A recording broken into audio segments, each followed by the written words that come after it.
Hello students, welcome in look and learn classes. आज हम NCERT class 10 science का chapter 9 जिसका नाम है हेरिडिटी एंड इवोल्यूशंस को पढ़ेंगे।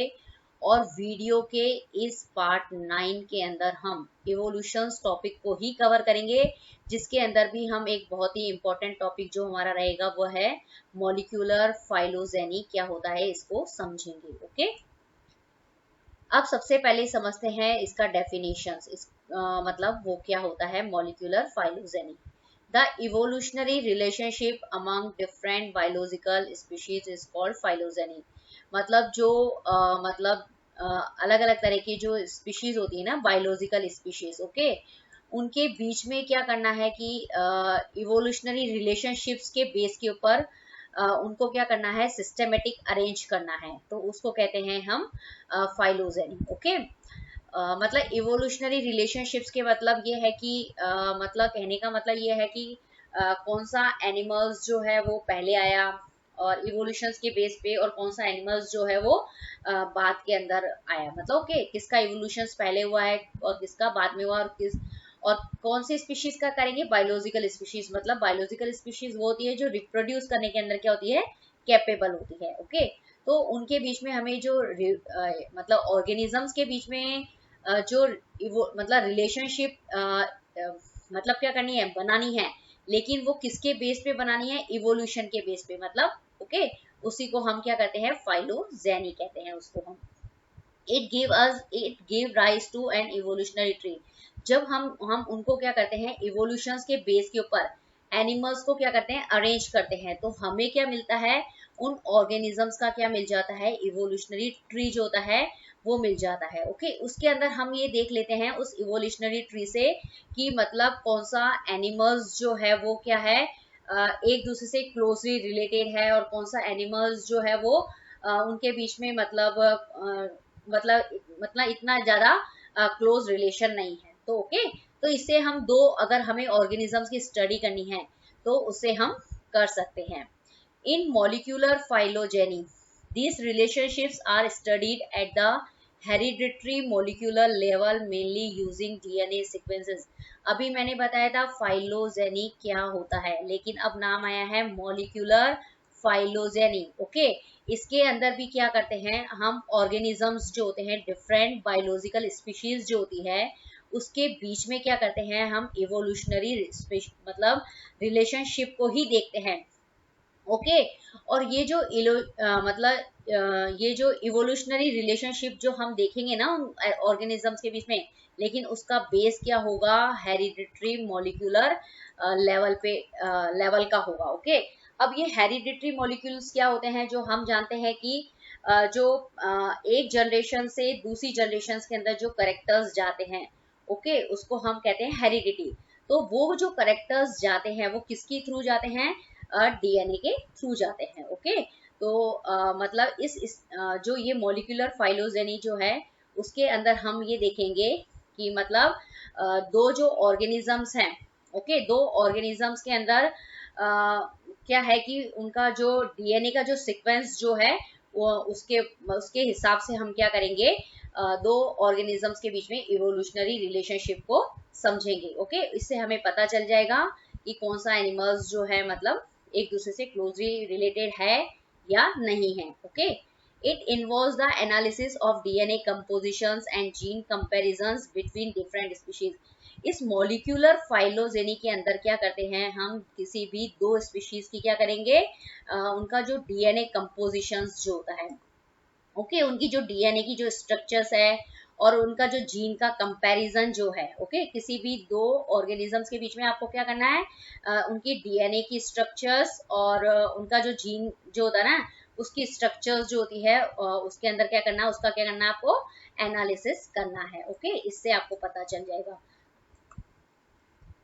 अब सबसे पहले हम मॉलिक्यूलर फाइलोजेनी से पढ़ने से पहले डीएनए की स्ट्रक्चर्स को थोड़ा समझना जरूरी है। ओके, तो जो डीएनए होता है उसका फुल फॉर्म क्या होता है, डीऑक्सीराइबो न्यूक्लिक एसिड। ओके, और ये कहाँ मिलता है, जो हर सेल जो होती है उसका जो न्यूक्लियस जो होता है उसके अंदर क्रोमोसोम्स होते हैं। ओके, और वो जो क्रोमोसोम्स जो होते हैं वो किससे मिलकर बने होते हैं, डीएनए प्लस प्रोटीन से मिलकर बनते हैं। क्लियर। देखते हैं DNA is made up of molecules called nucleotides. जो डीएनए जो होता है वो मॉलिक्यूल से मिलकर बनता है और उन मॉलिक्यूल्स को हम कहते हैं न्यूक्लियोटाइड्स। ओके, और ये दोनों न्यूक्लियो मतलब इसके अंदर न्यूक्लियोटाइड्स बना है, मतलब दो न्यूक्लियोटाइड्स होते हैं। Okay, each nucleotides contain a phosphate group, a sugar group and nitrogen base. और जो हर न्यूक्लियोटाइड्स जो होता है, ईच न्यूक्लियोटाइड्स जो होता है उसके अंदर क्या क्या होंगे, फास्फेट ग्रुप होगा, शुगर ग्रुप होगा और नाइट्रोजनस बेस होंगे। Okay, the four type of nitrogenous base are adenine, thymine, guanine और साइटोसिन। ये जो नाइट्रोजनस बेस जो होते हैं ना, फिर ये चार तरह के होते हैं। तो कौन कौन से होते हैं वो, एडेनिन जिसको आप ए से रिप्रेजेंट करते हैं, थाइमीन जिसको आप टी से रिप्रेजेंट करते हैं, गुआनिन जिसको आप जी से प्रेजेंट करेंगे और साइटोसिन मतलब उसको सी से प्रेजेंट करेंगे। तो आप यहाँ पे देखेंगे कि ये जो डबल हेलिकल स्ट्रक्चर्स होता है।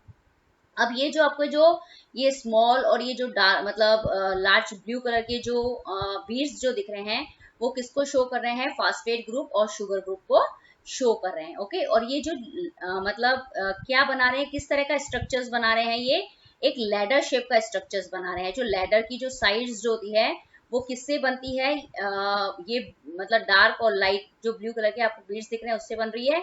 और मतलब इनका जो लैडर का जो साइड है कुल मिला के वो फास्फेट ग्रुप और शुगर ग्रुप से मिलकर बन रहा है। और ये जो लैडर के जो स्टेप्स आप जो देख रहे हैं ना यहाँ पे, ये किससे मिलकर बनते हैं, ये मिलकर बनते हैं, ये जो मिलकर बनते हैं वो है नाइट्रोजनस बेस से मिलकर बनते हैं। क्लियर, तो मतलब कुल मिला के ये लैडर शेप स्ट्रक्चर्स होता है इनका। और ये एक दूसरे, ये जो लैडर की जो दोनों साइड्स जो होती हैं वो एक दूसरे की तरफ के, एक दूसरे के ऊपर क्या होती है, ट्विस्ट होती रहती है, घूमती रहती है। क्लियर, अब यहाँ पे इसी तरीके से ये इसका 3D स्ट्रक्चर्स है।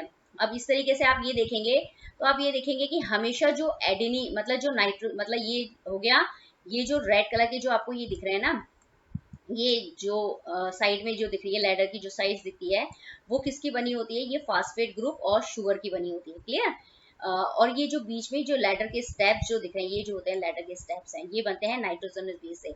बस इसमें आपको ये ध्यान रखने की जरूरत होती है कि जो हमेशा मतलब जो एडेनिन जो होता है, ए जो होता है वो हमेशा टी से जुड़ता है, मतलब एडेनिन थाइमिन से जुड़ेगा, और सी जो होगा वो जी से जुड़ेगा, मतलब साइटोसिन गुआनिन से ऐड होगा। ओके, तो कुल मिला के ये आपको यहाँ पे इतना सा ही अभी इसके अंदर आपको समझना है। क्लियर,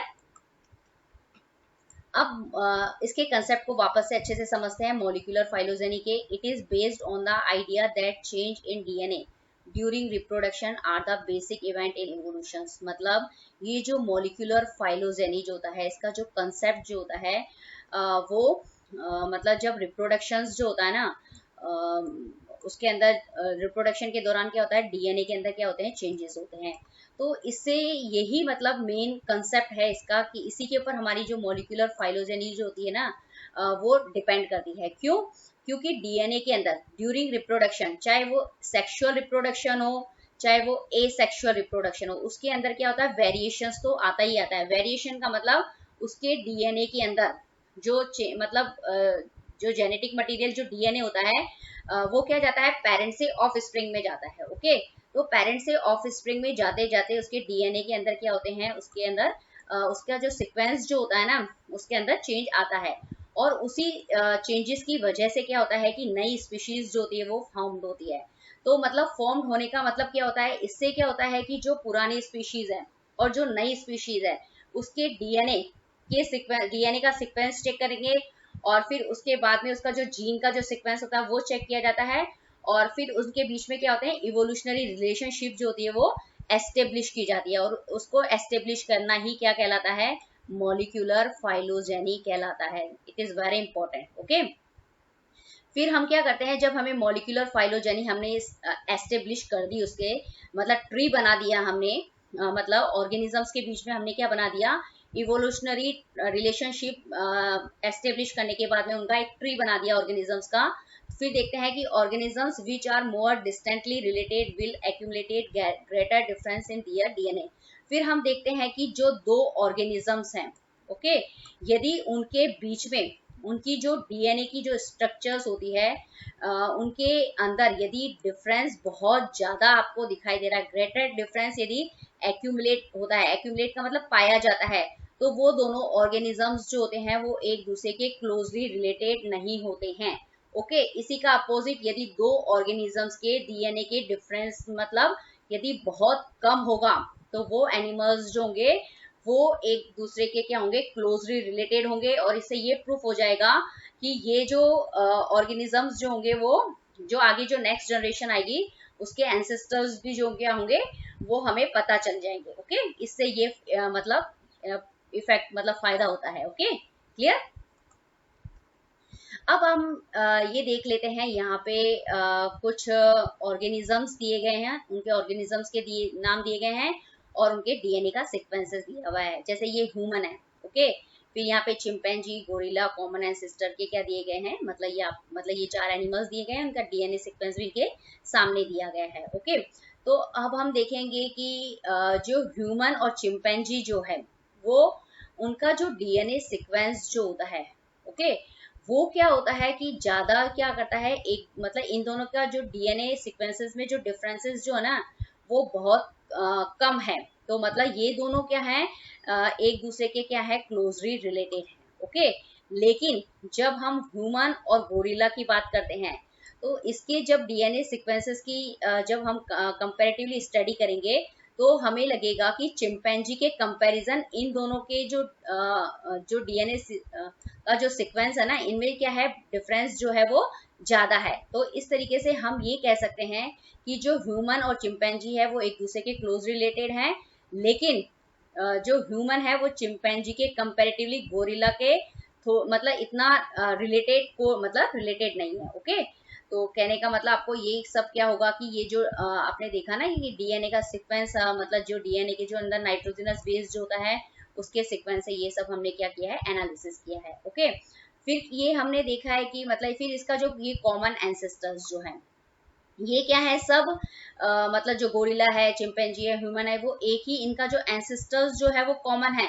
लेकिन इनके जो डीएनए का जो अंदर सीक्वेंस है, डीएनए का जो सीक्वेंस है वो मतलब थोड़ा डिफरेंट डिफरेंट है। लेकिन जो एक दूसरे के थोड़ा सिमिलर हैं वो एक दूसरे के क्लोज रिलेटेड हैं, लेकिन जिन डीएनए सीक्वेंसेस में ज्यादा डिफरेंस है तो वो थोड़ा वो उनका रिलेशन वो मतलब एक दूसरे से रिलेटेड इतने नहीं है। Okay, clear. तो अब हम ये समझ लेते हैं, एक और ये पिक्चर्स है, इससे आपको और इजी वे में क्लियर हो जाएगा कि सबसे पहले यहाँ बताया गया है कि मॉलिक्यूलर फाइलोजेनी क्या होती है। Molecular phylogeny use trees to depict evolutionary relationship among organisms. मतलब जो मॉलिक्यूलर फाइलोजेनी होती है वो क्या करती है, ऑर्गेनिजम्स के बीच में क्या करती है, इवोल्यूशनरी रिलेशनशिप क्या करती है, बनाती है। और वो उस इवोल्यूशनरी रिलेशनशिप को हम किससे शो करते हैं, एक ट्री से शो करते हैं। ओके, और इस ट्री से शो करने के बाद में हमें ये पता चल जाता है कि मतलब कौन सा एनिमल्स जो है वो एक दूसरे के क्लोजली रिलेटेड है या नहीं। Okay, these tree are based upon DNA and protein sequences data. और ये जो ट्रीज जो बनेगा वो किसके ऊपर डिपेंड करता है, उन ऑर्गेनिजम्स की डीएनए के ऊपर और प्रोटीन जो सीक्वेंसेस जो होते हैं ना उसके डेटा के ऊपर मतलब ये सारा जो होता है डिपेंड करता है। तो हम यहाँ देखते हैं कि जब हमने ये मॉलिक्यूलर एनालिसिस किया है किस किस का, ह्यूमन, चिंपैंजी, गोरिल्ला और ओरंगटन, तो हम देखते हैं कि जब हमने मतलब डीएनए सीक्वेंस सबका देखा, अभी मैंने अभी थोड़ा सा बताया था आपको, सबके डीएनए सीक्वेंसेस के बारे में बताए थे। तो जब हमने ये मॉलिक्यूलर फाइलोजेनी से स्टडी की तो हमने देखा कि पहले हम ये मानते थे कि जो चिंपैंजी जो है, चिंपैंजी गोरिल्ला के क्या है, मतलब ज्यादा क्लोज है।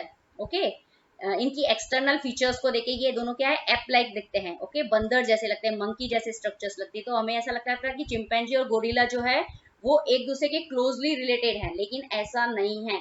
चिंपैंजी जो है वो मतलब गोरिल्ला के बजाय जो ह्यूमन जो होता है उसके क्लोज रिलेटेड ज्यादा है, क्योंकि इनका जो डीएनए का सीक्वेंस है और चिंपैंजी का जो डीएनए का सीक्वेंसेस है वो एक जैसा है, मतलब काफी सिमिलर है, इसीलिए। ओके, फिर ये क्यों हुआ, ये सब हुआ मॉलिक्यूलर फाइलोजेनी के हिसाब से। मॉलिक्यूलर फाइलोजेनी जो होती है वो एक तरह की मतलब क्या है, ट्री होता है जिसका जो बेस्ड है वो क्या है, डीएनए सीक्वेंसेस और प्रोटीन सीक्वेंसेस के हिसाब से दो ऑर्गेनिजम्स के बीच में क्या करना है, आपको रिलेशनशिप स्टेब्लिश करनी है। तो इससे क्या होता है, एकदम हमें एकदम एग्जैक्टली पता चल जाता है।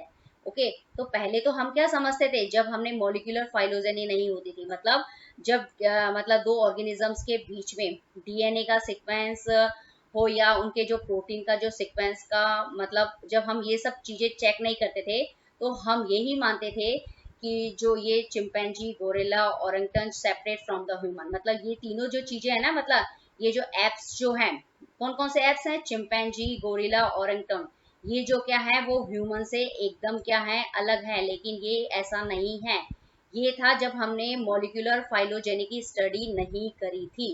ओके, लेकिन जब हमने उनका डीएनए देखा और प्रोटीन सीक्वेंसेस को देखा, तो हमने देखा कि जो ह्यूमंस जो है, ओके, वो मतलब जो चिंपैंजी जो होता है ना, उसके सबसे ज्यादा क्लोजली रिलेटेड है।